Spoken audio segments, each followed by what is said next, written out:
peace education for all the children in the world. Jessica from Sweden.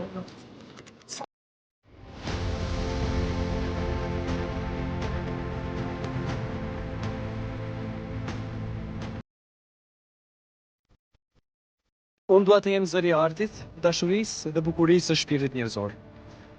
Unë dua të jem zëri i mirësisë, që nuk kërkon artëkitje për ndryshim. Unë dua të jem zëri i ëndrave, që duken të larta kur janë të mundura.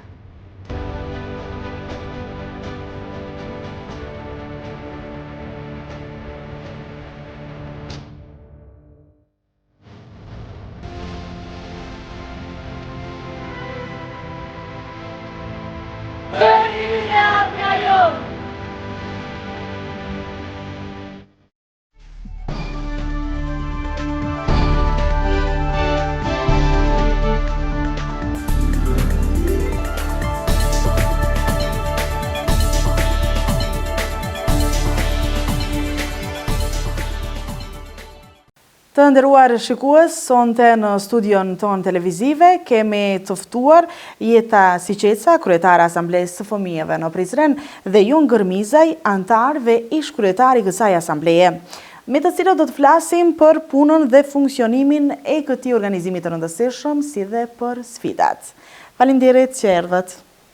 Përshëndetje. Unë jam Jeta Siçeca, siç e përmendët ju, kryetare e Asamblesë Komunale të Fëmijëve. Mirë se erdhe Jon. Mirë se Gjeta, faleminderit për ftesën. Që thatë dhe ju jam Jon Gërmizaj, ish kryetari i Asamblesë Komunale të Fëmijëve në Prizren, ndërsa tani jam thjesht një antar i Asamblesë Komunale të Fëmijëve. Kënaqësi që kem në studio. Po e fillojmë bisedën me ju, Jeta, si e përshkruani përvojën tënde si kryetare e Asamblesë së Fëmijëve. Na trego pak. Për mua, kjo është një eksperiencë jashtëzakonshme, së pari që ta kem unë këtë mundësi. Të jem kryetare nuk do të thotë që vetëm unë i udhëheqi antarët, por vetëm mendimet e tyre, dëshirat apo ndonjë ankesë që ai kemi ne, unë i përfaqësoj. Të jem kryetare më ka bërë më së shumti të kuptoj edhe më thellë se bashkëbisedimi brenda njëri tjetrit është me rëndësi, që kjo mund të na ndihmojë që të sillim edhe një ndryshim në shoqërinë tonë. Joni, çfarë ka nënkuptuar për ty të jesh pjesë e Asamblesë së Fëmijëve?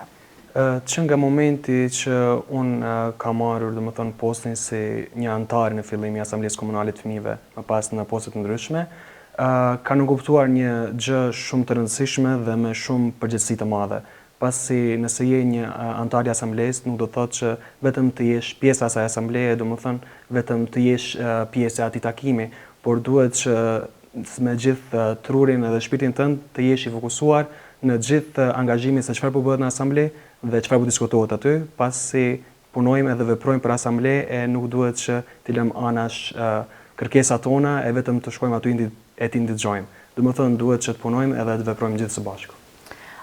Cili aktivitet nga kampanja Zëri Ynë e ardhmja jon të ka pëlqyer më shumë dhe pse?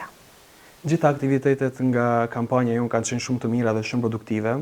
Për neve dhe gjithë atyre fëmijëve që kanë qenë pjesë që i kemi marrë në për, domethënë, pjesën e qytetit që kanë qenë së bashku me neve për aktivitetet të ndryshme, kanë qenë gjitha të mira, por një që do e kisha veçuar unë, do ishte pjesa aktivitetit që kemi bërë me mbjelljen e pemës në qendrin rinore.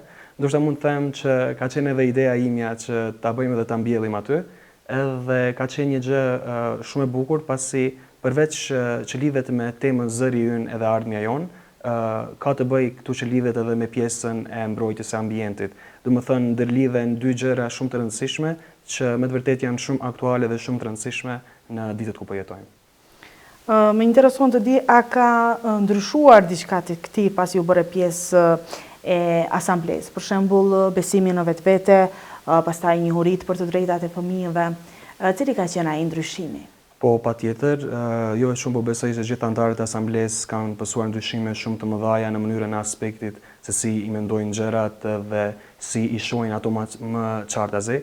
Te unë ka ndryshuar pjesa normal që ka qenë besimi në vetvete, domethënë unë e kam pasur edhe më herët, por pjesa që kemi dalur në kamera, që kemi shkuar në emisione të ndryshme, intervista, po, pasi na është dhënë mundësia që të jemi pjesë ende më shumë e këtyre gjërave. Ndoshta kur nuk kemi qenë pjesë, nuk kemi pasur atë shumë atë mundësi që t'jemi ose t'i tregojmë ide tona, kërkesat tona, domethënë kemi qenë thjesht në prani në shkolla dhe ndoshta nuk kemi qenë ne ata që i kemi adresuar. Se këtë pjesën e ke parë ndoshta me një sy tjetër. Po, domethënë. Edhe kjo ka qenë ajo gjëja që më shumë t'i ka ndryshuar tonë. Po, jeta na tregon çfarë e bën të rëndësishme asamblen për fëmijët edhe për komunitetin. Asamblea është një hapësirë ku fëmijët ndjen të lirë që t'i shprehin mendimet, idetë e tyre, dëshirat, apo edhe nëse ndonjë ankesë që e kanë. Në asamblen ne mundohemi që t'i zgjidhim këto probleme që i kemi, apo t'u japim edhe ndonjë ide tjetër për asamblen. Unë asamblen e shoh për veten si një urë lidhëse mes fëmijëve dhe vendimarrësve, pra personave që na japin neve vendimet, ku ne së pari atyre ja japim mendimet dhe na konfirmojnë ata neve. Nga kampanja Zëri ynë e ardhmja jonë, si që përmendi edhe Joni, cilat kanë qenë mesazhet kryesore që keni dashur t'i përcjellni? Edhe nga vetëm i kampanjës, pra Zëri ynë e ardhmja jonë, kemi dashur të tregojmë si mesazh se zëri jonë e tregon të ardhmen tonë. Edhe gjëja kryesore mendoj se zëri i fëmijëve nuk është vetëm një zi simbolik, por është një zë i cili duhet të dëgjohet dhe të respektohet posaçërisht nga të rriturit dhe nga moshatarët e tjerë ta. Çfarë mendoni, sa është e rëndësishme që fëmijët e tjerë duhet të dinë për këtë kampanjë? Patjetër që është shumë e rëndësishme që edhe fëmijët tjerë të informohen. Dhe çfarë bëni që ata të jenë më të informuar për kampanjat e tilla? Po, për atë arsye ne kemi vendosur që kampanja jonë që e kemi lansuar së fundmi të bëhet edhe në hapësira publike, domethënë që ta dinë edhe njerëzit tjerë, edhe ata adoleshentët tanë më të rriturit, domethënë ata që janë edhe në moshë më të vjetër, ta kuptojnë rëndësinë shumë të madhe që e bartin fëmijët dhe kërkesat e tyre që janë shumë të rëndësishme, pasi ëndrat e tyre, mendimet e tyre, ata çfarë veprojnë sot mund të ndryshojë shumë në të ardhmen. Për këtë arsye, domethënë ne kemi vendosur që të bëhet kjo në hapësira publike, edhe mbjellja pemës, që ka pasur shumë media të ndryshme dhe nxënës tjerë që kanë ardhur dhe ndoshta kanë kaluar aty dhe na kanë parë dhe na kanë uruar dhe na kanë thënë që po bëni me të vërtetë një punë shumë të mirë. Edhe ne zakonisht për t'i treguar edhe fëmijëve tjerë që t'jenë më informuar rreth aktiviteteve tona dhe gjërat që ne i zhvillojmë si asamble. Patjetër që i kemi edhe informimet që i bëjmë në shkolla të ndryshme, në hapësira publike, me takime të ndryshme, edhe në këtë mënyrë ne mundohemi që t'i informojmë edhe fëmijët tjerë që nuk janë pjesë e asamblesë. Sa shpesh realizohen kampanjat e tilla? Kampanjat e tilla është që realizohen një herë në vit patjetër që ne si asamble i bëjmë. Domethënë kjo është një numër minimal që ne e bëjmë çdo vit në asamble. Do shta na bjen rastin që ndonjëherë t'i kemi 2 ose më shumë, por domethënë ne si asamble me forcat tona që dëshirojmë të realizojmë, normal edhe me mbështetje të organizatave tjera apo të komunës, kemi si patjetër që ta kemi një kampanjë për çdo vit. A mendoni se do të ishte e nevojshme të realizohen edhe 2 ose më shumë kampanja? Po, patjetër, sado kampanja më shumë që ne zhvillojmë me tema shumë të rëndësishme që prekin njerëzit në për ditët ku ne po jetojmë, është shumë më mirë edhe shumë informuese për gjithë komunitetin. Si e sheh rolin tënd në përfaqësimin e mendimeve të fëmijëve të tjerë në komunitet? Rolin tim është shumë përgjegjësi të madhe, pasi ka edhe fëmijë që ndoshta nuk mund t'i shprehin aq mendimet e lirshme. Edhe normal që ne duhet ta kuptojmë njëri tjetrin, se ka pasur raste që ndoshta edhe në shkollat tona që dikush një shok na ka treguar ndonjë rast që ai po ndihet për shembull i kërcënuar ose diçka edhe nuk ka mundësh ta shpreh sepse ka pasur frikë, ne nuk duhet ta lëmë në agjendje, po duhet që domethënë ta kemi parasysh këtë informatë që kemi marrë nga shoku apo shoqja, edhe t'i adresojmë në asamblea apo edhe në vendet ku janë me akte më të larta që t'i adresojmë varet nga situata. Domethënë duhet që gjithmonë të jemi zëri i gjithë secilit, jo të mendojmë vetëm për vete, por edhe për të tjerët. Të ndihmojmë edhe të tjerët. Padyshim, jeta sa është e rëndësishme që fëmijët të kenë hapësirë për të folur dhe për të dëgjuar.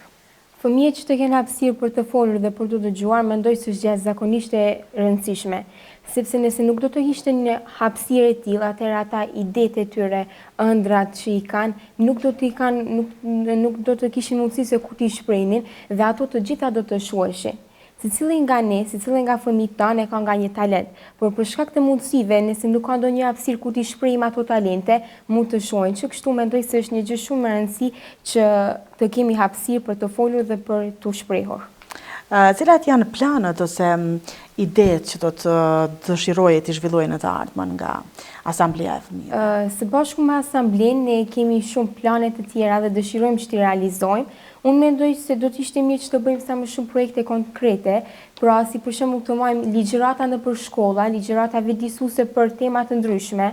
Tjetër mund të sigurojmë hapësira për fëmijë në të çfarëdo lloj moshe, sidomos për fëmijët e vegjël mendoj të bëjmë hapësira të lojrave, ku mund të jenë hapësira të sigurta që fëmijët të luajnë, apo hapësira edhe sportive, sepse kemi edhe shumë fëmijë të cilët në të ardhmen mund të jenë sportistë shumë të mirë.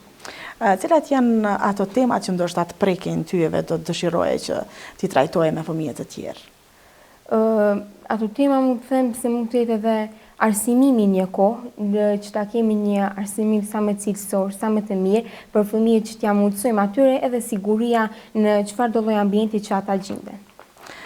Jo na trego, a ka pasur raste kur ti ose shokët apo dhe shoqet e tu e keni ngritur një çështje të rëndësishme dhe jeni dëgjuar nga të rriturit? Po, kemi pasur shumë raste të ndryshme që nga fillimi i asamblesë deri më tani që me të vërtetë ndoshta mund të them që kanë qenë ndoshta ndonjëherë edhe shumë të rënda për ne, po që me bashkëpunimin e gjithë secilit nga secili ne antarë të asamblesë ja kemi arritur që t'ja dalim. Do ta veçojë ndonjë rast tu për neve?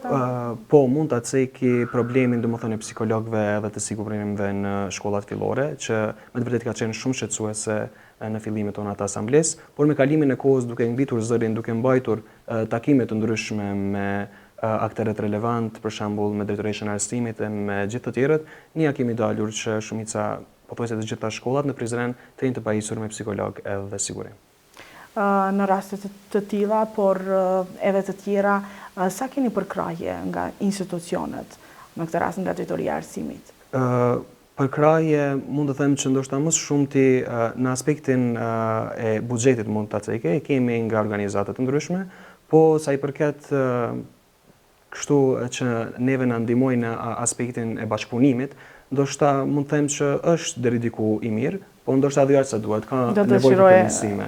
Po, se mund ta cekë edhe momentin që për shkak të buxhetit ka qenë edhe pjesë asamblesë ku ne nuk do ishim këto, pasi do të ishte mbyllur asamblea deri më tani. Domethënë kjo ka qenë një gjë shumë e rëndësishme dhe njëkohësisht edhe prekse për ne antarët e asamblesë, pasi nëse do ishte mbyllur asamblea, atëherë aktivitetet tona dhe trajnimet do shuheshin gjitha. Pse mendon se është më rëndësi që fëmijët të kenë zë dhe të përfaqësohen ata në vendimmarrje? Unë besoj që askush nuk e din për fëmijët më mirë se ata vetë se çfarë kërkojnë edhe çfarë i mundon më së shumti. Për atë arsye, fëmijët duhet ta kenë zërin e tyre edhe mos të kenë asnjëherë frikë, asnjë lloj hezitimi, po gjithmonë t'i adresojmë për asnjë pikë frike. Domethënë sepse ata e dinë më së miri se çfarë i pengon edhe çfarë i shqetëson në jetën e tyre, edhe normal në bashkëpunim me ne mund t'i rregullojmë shumë mirë këto çështje. Jeta na trego cilat janë prioritetet që do të doje ti avokoje në të ardhmen, për shembull arsimi cilësor e përmendëm më herët, mbrojtje nga dhuna, të ketë më shumë hapësira për fëmijë. Mendoj se së pari do të avokoni më së shumti për mbrojtja nga dhuna, nga çfarëdo lloj dhune, si dhuna fizike, psikologjike apo dhuna kibernetike. E shihni këtë si shqetësimin kryesor, si shqetësim më të madh. Po, me fillove nga këtu, po. Edhe sidomos në shkolla e cila përdoret më së shumti në këto kohë dhuna kibernetike, mendoj se e shohim si shqetësim dhe do të mundohemi që ta zgjidhim, edhe pse të gjitha rastet na nuk mund t'i shohim, t'i zgjidhim, por shumicën e rasteve do të mundohemi që t'i zgjidhim probleme dhe që të bim në një numër sa më të pak të këtyre problemeve. Edhe siguria po ashtu. Çfarë ndryshimi dëshiron të sjellë Asambleja e Fëmijëve në komunitet përmes avokimit? Përmes avokimit, Asambleja e Fëmijëve mendoj se si ndryshim në komunitet të bi se fëmijët ta shohin njëri tjetrin si partner në përbiseda. pra t'i marrin parasysh mendimet e njëri tjetrit, t'i dëgjojnë, po ashtu dhe të rriturit na marrin parasysh mendimet tona apo të moshatarëve të tjerë në përbiseda dhe po ashtu nëse jepen ndonjë premtim nga ndonjë institucion apo ndonjë gjë që premtimet të mbahen dhe t'na merren parasysh pra. Me që edhe kryetare, si e sheh rolin tënd në avokimin për të drejtat e fëmijëve? Rolin tim e shoh si përfaqësuese pra për anëtarët e asamblesë, e përmenda edhe më herët, mia përfaqësu gjërat se çfarë bisedojmë në për trajnime apo në takimet që i mbajmë. E po ashtu e kam edhe një përgjegjësi për ata, për çfarë do lloj gjëre që ndodh, e marr si përgjegjësi edhe po ashtu në për takime dhe në gjërat e tjera, fëmijëve duhet i them se çdo fëmijë mund të jetë si lider i tashëm, por mund të bëhet edhe më vonë lider i asaj kohe. Nëse do të kishit të mundësi me i dërgu një mesazh të gjithë fëmijëve të Kosovës, cili do të ishte mesazhi juaj për të drejtat e tyre? Mesazhi im që unë doja kisha dërguar gjithë fëmijët të Kosovës, që është më të vërtetë shumë i rëndësishëm, është asnjëherë mos mendoni që opinionet e juaja nuk vlejnë. Edhe nëse sot ju nuk jeni pjesë një aktiviteti, nuk jeni pjesë një trajnimi, ju lutem që të shkoni. Do më thënë, nëse sot nuk jeni, provoni nesër, pas nesër, do më thënë se çdo aktivitet dhe çdo informacion rreth trajnimeve që mbahen për adoleshent, nëse nuk të nevojiten sot, patjetër që një ditë do të nevojitet shumë, edhe është mirë kur ti je informuar për çdo gjë tënde, domethënë për ligjet e tua si fëmijë, për drejtat tua edhe për gjitha gjërat që kanë të bëjnë me të drejtat e fëmijëve. Domethënë mos hezitoni asnjëherë, ndjekni ëndrat e juaja dhe të gjithë bashkë do ja dalim. Jona, cili do të ishte mesazhi juaj? Mesazhi im për fëmijët, për të gjithë fëmijët e Kosovës do të ishte se mos të friksojnë që të ëndrojnë. Sa më shumë që do të ëndrojnë, të gjitha ato ëndra do t'i telkalojnë për realizimet e tyre. Dhe kur gjatë realizimit të asaj ëndre që e kanë, mos të friksohen se ndonjë kush do t'ia shkelte të drejtën e tyre. Vetëm të flasin dhe kur mos të lejojnë që drejta e fëmijës të shkelet. Do ta përmbyllim emisionin me këto mesazhe të bukura nga ju që i thatë sonte. Faleminderit, ishte kënaqësi një herë. Të nderuar shikues, faleminderit dhe juve që na ndoqët. Deri në një tjetër takim, mirupafshim.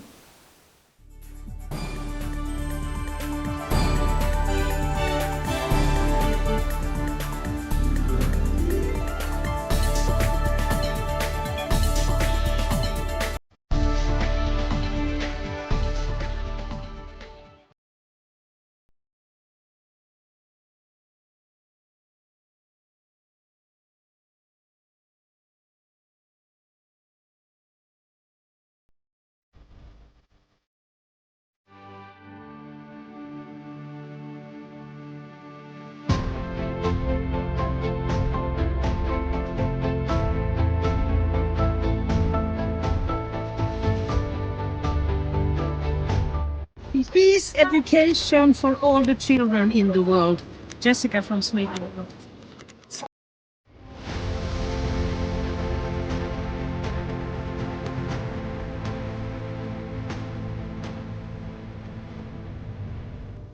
Unë dua të jem zëri i artit, dashurisë dhe bukurisë së shpirtit njerëzor. Unë dua të jem zëri i mirësisë, që nuk kërkon dorëheqje për ndryshim. Unë dua të jem zëri i ëndrave, që duken të larta por janë të mundura.